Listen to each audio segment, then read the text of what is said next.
दायो दङ आङो क'क्राझार सोहोरनि मोनसे पेट्रल पाम्पआव अर्थात थाव डिपुआव जिहेतु पेट्रल आरो डिजेलनि बेसेना दिनैबो फिन बांनायखौ नुनो मोनदों आरो बे सानफ्रोमबो बांनायनि जाहोनाव रायजोनि साधारन नोगोरारिफोरनि गेजेराव मोनसे सानखांनाय अर्थात सोमखिखांनाय फैदों। पेट्रल आरो डिजेलनि दामा सानफ्रामबो बांबाय थागोन नामा? जिहेतु आङो क'क्राझाराव दङ आरो क'क्राझाराव दिनैनि थारिखआव बुंनो थाङोब्ला पेट्रलनि दामा जाहैदों 105.95 फैसा आरो डिजेलनि दामा जादों 97.44 फैसा। बुंनो थाङोब्ला 10 साननि गेजेरावनो पेट्रलनि दामा अर्थात डिजेलनि दामा खनब्रै दिनैजों बारायदों। बुंनो थाङोब्ला दिनैनि दिनाव 2 रां 77 फैसा बारायदों डिजेला आरो पेट्रला 2 रां 61 फैसा बारायनायखौ नुनो मोनदों।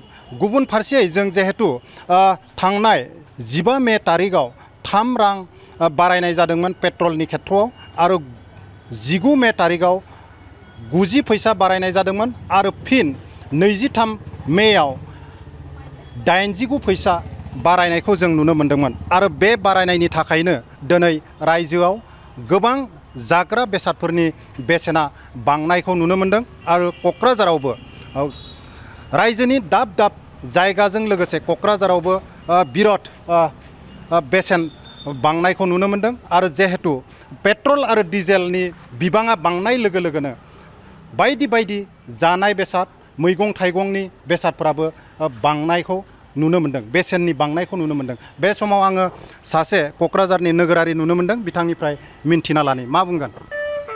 जिहेतु सानफ्रामबो पेट्रल आरो डिजेलनि बेसेना बांगासिनो दङ। बेथ' बांगासिनो दं, निफ्राय जोंनोबो एसे गोब्राब जादों आरोखि सोलिनो। ओमफ्राय दा सरकारा मा खालामो, दा सरकारनि सायावसो नालाय, दा एसे खमायनांगौ आरोखि आंनि मथे आरो।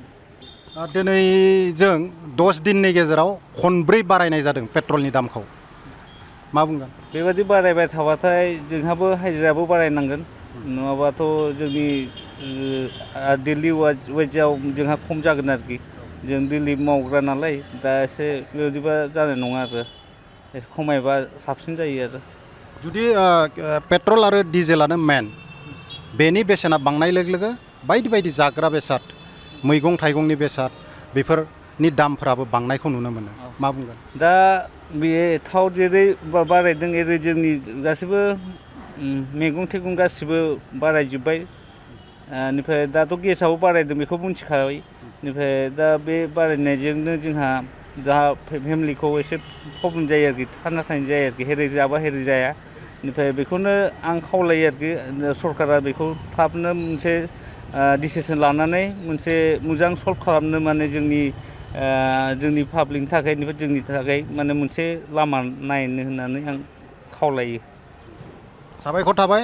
बिथाङानो जाबाय क'क्राझारनि नोगोरारि, जिहेतु बिथांमोना सानफ्रामबो गावनि गारिखौ लानानै बायदि बायदि खामानियाव ओंखारो आरो सानफ्रामबो थाव सोनो गोनां जायो, पेट्रल नङाबा डिजेल। दिनैनि थारिखआव जिहेतु पेट्रलखौ बुंनो थाङोब्ला पेट्रलनि दामा अर्थात पेट्रलनि दामखौ 2 रां 61 फैसा बारायनाय जादों आरो डिजेलनि दामखौ 2 रां 77 फैसा बारायनाय जादों।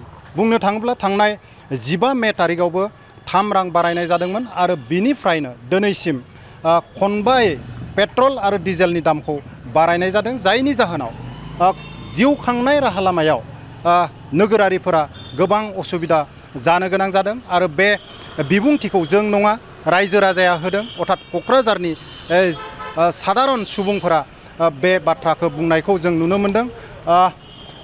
जिहेतु पेट्रल आरो डिजेलनि दामा जेसेबांनो बांगोन बायदि बायदि जाग्रा बेसादफोराबो बांनायखौ जों नुनो मोनगोन, अर्थात आल्टिमेटलि बांगोन आरो बेनि थाखायनो पेट्रल डिजेलनि दामखौ सोरखारा हमथानांगौ होननानै बिथांमोना दाबि खालामदों आरो जुदि हमथानो हाया,